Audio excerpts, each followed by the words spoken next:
तान्नु त सम्झीको गाडीमा फेरि गीत घन्किसक्यो बवाल गीत घन्किसक्यो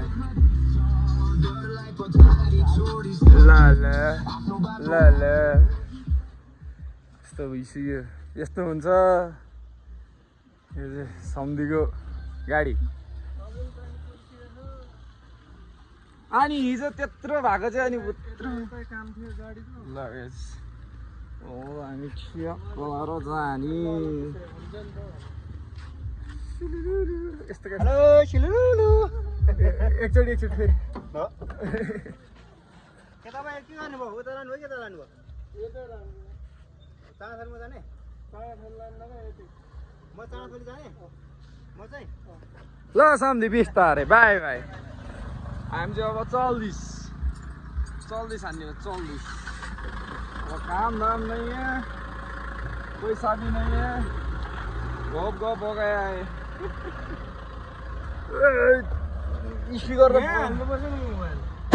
स्पीकर त बवाल थर्किँदो रहेछ ल सम्धि बाई बाई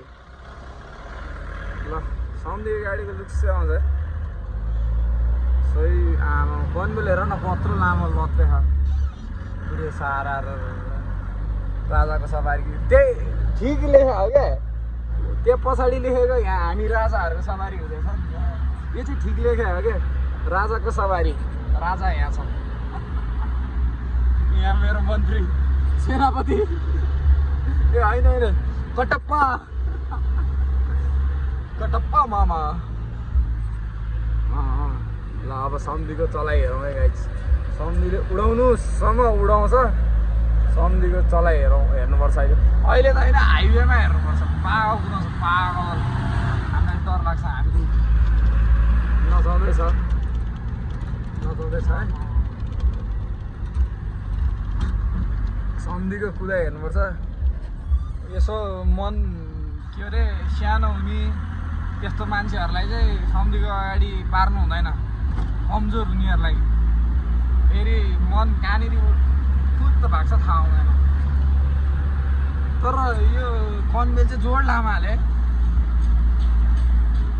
यता कसम ट्राफिक उस्तै ट्राफिक भयो नि लास्टै काट्यो किनभने झिक्दिन्छ ल अब हेर्नुहोस् अब यहाँबाट यो हाम्रो ढलान भएको पनि आयो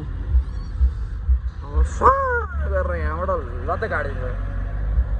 ए उताबाट ट्याक्सी आएछ नभए मैले भन्दै थिएँ ल ल ल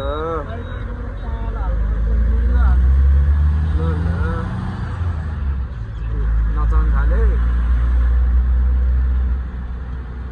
खै त आज त केही कर्तव्य देखाउँदैन त सम्धीले कर्तव्य भनेपछि केही देखाउँदैन त आज त भिडभाड भएर हो कि हो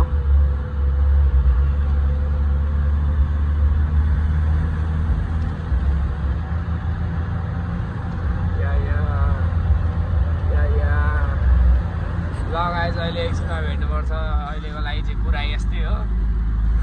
कर्तव्य हेरौँ भने खै कर्तव्य देखाएन यार आज त सम्धीले सुलुलु भन्थ्यो सुलुलु गरेर खै कर्तव्य देखाएन आज ल अब अहिले एकछिनमा इँटा झार्ने ठाउँ भेट्नुपर्छ हामी यहाँ ठ्याक्क लगाएर सम्धीको डिपोमा